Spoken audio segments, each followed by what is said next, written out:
YouTube Tamil மக்களுக்கு வணக்கங்க. இன்றைக்கி சில்வர் இட்லி பாத்திரம் பற்றி தான் பார்க்க போகிறோம். இது பார்த்திங்கன்னா எனக்கு ஒரு பல காலமாகவே பார்த்திங்கன்னா அலுமினிய பாத்திரம் அது நமக்கு நல்லது இல்லைன்னு தெரிஞ்சதுக்கப்புறம் நான் சில்வர் பாத்திரம் தான் நான் இட்லி சுடுவேன்.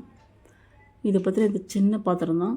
இது நம்ம வீட்டுக்கு தேவையான அளவுக்கு, குடும்பத்துக்கு தேவையான அளவுக்கு ஒரு 14 இட்லி இதை நம்ம யூஸ் பண்ணியிருக்கேன். இது ஒரு 3 வருஷம் இருக்கும் இந்த இட்லி பாத்திரம்.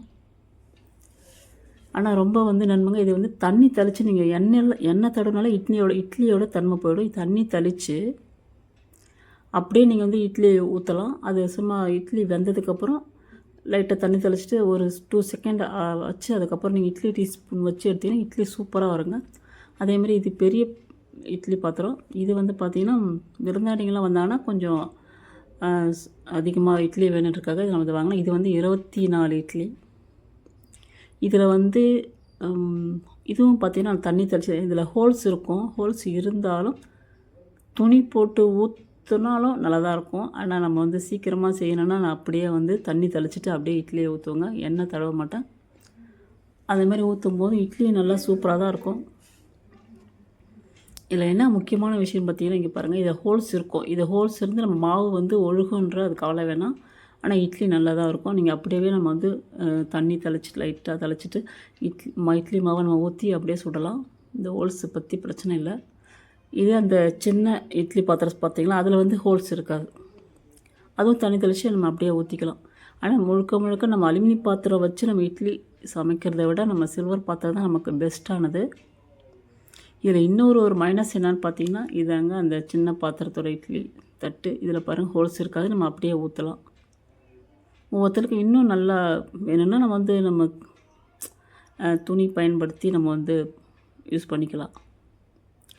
இதில் ப்ளஸ்ஸு ஓகே, சில்வர் இட்லி பாத்திரம் நமக்கு நல்லதுன்னு ஓகே. ஆனால் இதில் மைனஸ் பார்த்திங்கன்னா, நம்ம கொஞ்சோண்டு ஒரு கவனக்குறைவாக விட்டுட்டோன்னா உடனே இட்லி பாத்திரம் தீஞ்சது இல்லாமல் ஒரு 1 டைம் 2 டைம்ஸ் ஓகே.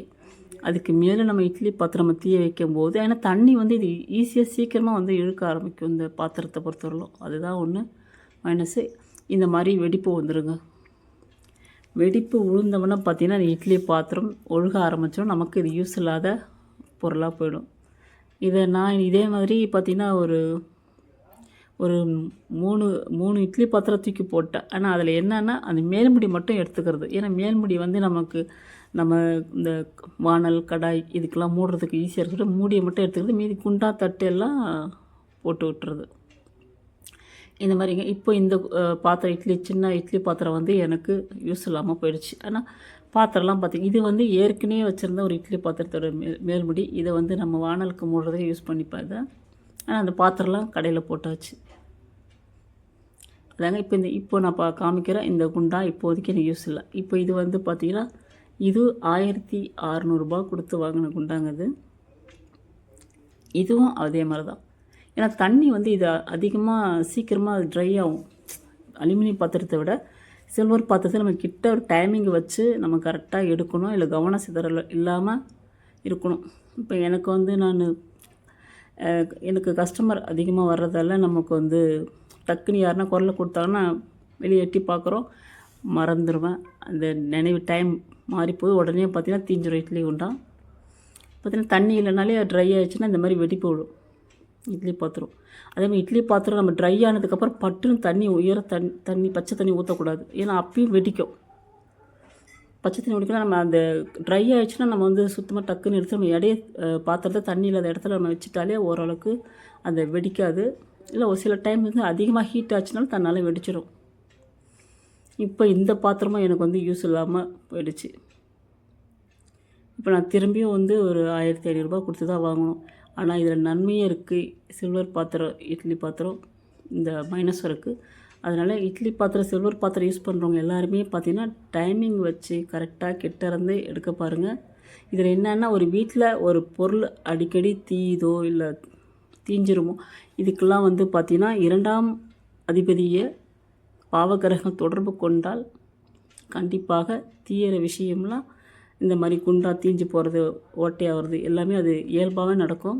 அது நம்மளை மீறின விஷயமாக நம்மளை மறக்க செய்யும். அடுப்பில் எண்ணெய் வச்சுன்றதே மறந்துடும்.